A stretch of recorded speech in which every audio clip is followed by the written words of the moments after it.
So now let's move on to the second stage, where we're dealing with the cartoon characters' heads. Your second assignment is going to be dealing with the sphere and what the sphere is all about. So let's just get into drawing some spheres. I like to do some exercises for myself, and it's really simple, where I just fill up a few pages of spheres like this, where I draw the sphere, and it's just drawing circles on a sheet of paper. And what this does is this helps to loosen you up a little bit. Now you'll notice that the way I'm drawing, you can see my whole hand is moving here, and that's usually the way I draw.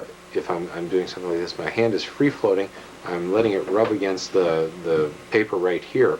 But essentially what I'm doing is I'm just allowing the circle to come out. Now it doesn't have to be an absolutely perfect circle each and every time you're drawing it, but try and get it as closely as possible. And that's what this exercise is about, is playing around with the idea of getting this sphere down. Now once we have the sphere down, the next important stage is to create a three-dimensional look for the sphere. It has to look three-dimensional. Right now it's just a circle that's on a flat sheet of paper.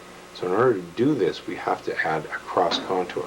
A cross contour is important in animated cartoon characters because of the sphere that we're drawing here is this area right here on your character's head. The sphere is the cranial mass of the head, and what we want to do is we want to make sure that this is solid and three-dimensional.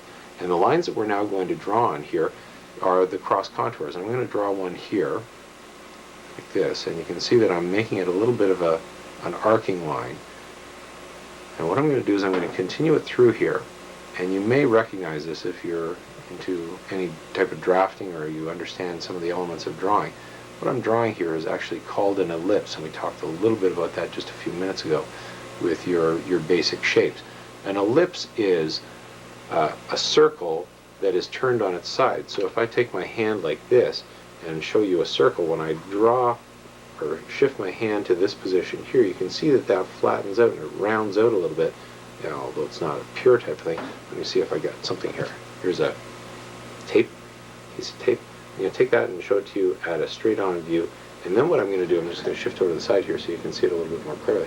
I'm going to take it and I'm going to rotate it, and you can see how that now turns into an elliptical shape across there, where the two pieces are flattening down. And the reason for that is because our perception of that circle is now being altered by perspective. So what I'm doing here is I'm drawing this ellipse all the way around to describe the shape, not only in the front, but I'm doing what we call it animation, drawing through the character. It goes through to the opposite side. And you can see here I've drawn this line slightly darker, and I've drawn this one a little bit lighter, just to differentiate between the two. I can even go back and I can erase the line down a little bit, just to knock it down so it's harder to see. And that way I can understand which side is which, the front or the back. Now the other thing you'll notice in my sphere is that I've been very, very loose and rough. And don't be afraid of doing that. A lot of people feel that when you're drawing cartoon characters, that when you draw your initial sphere, you've got to draw it like this. Like that. And although that's pretty close to a perfect sphere, you can't do that all the time, but it's very, very tight, and you should learn not to draw that way. You should be very loose and gestural with your drawings.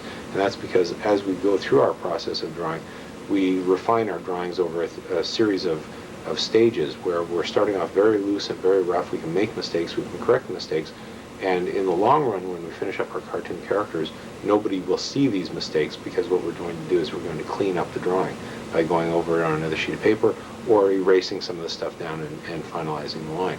So don't be afraid of doing something like this in very rough. So what I have now here on this ellipse, this is called the center line. The center line is the line that runs down the center of your face right through here. It goes from the top of your head right down like this, and it divides your face in half. Human beings are bisymmetrical, meaning that we have two sides. A bicycle has two wheels, and human beings are bisymmetrical. So I've got one hand over here, and I've got another hand over here.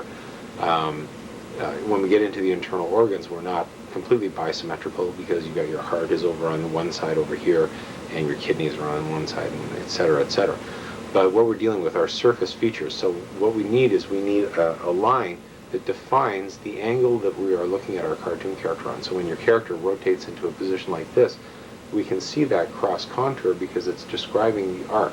So when your character turns from a profile, which is a straight-on side flat view, as they begin to turn like this, you begin to introduce elements on the side of the head as the character turns and rotates around. And so that's what we want to do here in our drawing. We want to define where this line is and what our attitude to the character is as well. And it just helps us for understanding the entire view of the character. The next line that we're going to be dealing with is another elliptical line that runs across this way.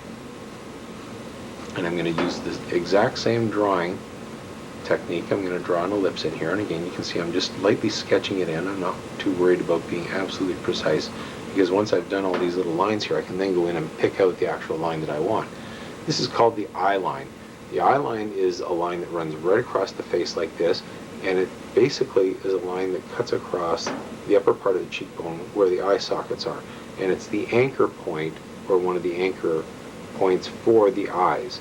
And it helps us to understand the attitude of the character's head. When the character's head is twisting or tilting like that, it gives us a sense of how the eyes are lined up in perspective.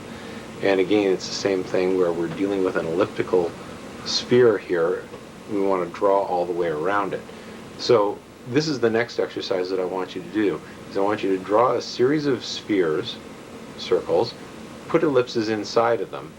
And then what I want you to do is I want you to find within this ellipse here, I want you to find what's called the major axis line, which is the directional line that goes through the character like this. That would be as though I took this pencil and jammed it through the back of my head, and boink, out it came out the front like this, sticking in this direction here. That's what this line now represents. It's that line going through my eye line and my center line where the two crisscross, and that line comes out like that to give you a sense of how the character's head is tilted. I want you to draw that line first. Then the next thing I want you to do is I want you to describe the perspective plane that this ellipse is working with. And in this case here, it's going to be a two-point perspective plane, where this line here is going to run back and it's going to contact to the horizon line. My horizon line is going to be running across this way in this instance, and it's going to contact out here. And then what I want you to do is I want you to use that vanishing point to create a plane that comes like this and like this. And then on this side, this one is going to go off in this direction here, goes through this point, and then we draw the back edge of this one across like that. And we have a little plane that goes in here. Now actually I made a typo in the handout note, so I hope that you're watching this before you've read through the notes. What I will allow you to do is I'll allow you to do this in two different colors if you want to. You can use a red pencil and a blue pencil, or you can use a black pencil and a red pencil, or whatever combination of colors that you want to use. So in this case here, I'll use a red pencil, which will just help to define that plane in there.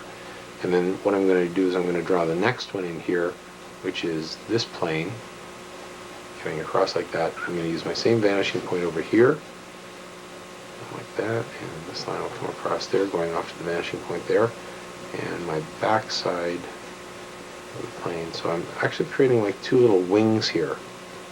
It's like an X-wing type thing. And then what that'll do is that will describe the plane that I'm looking at my character on. So I need you to show me that you can understand this aspect of it. It looks like it's a little bit of a brain teaser, but it's really quite easy.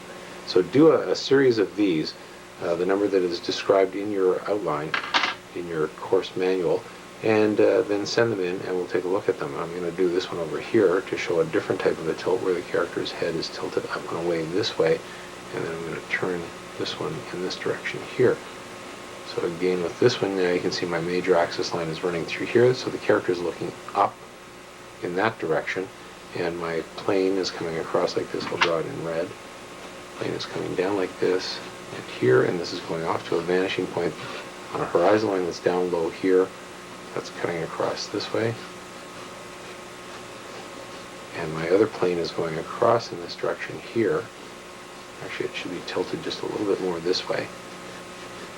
And again, these lines here are cutting across and coming down to this vanishing point over here. So I now have my little X in there to describe that surface. So the purpose of this is now to get a sense of the attitude of the sphere, so that when we get into the next stage, when we're actually starting to add parts onto the sphere to create a cartoon character's structural head, we understand the attitude and the twist of the character, which will help make your characters look much more solid.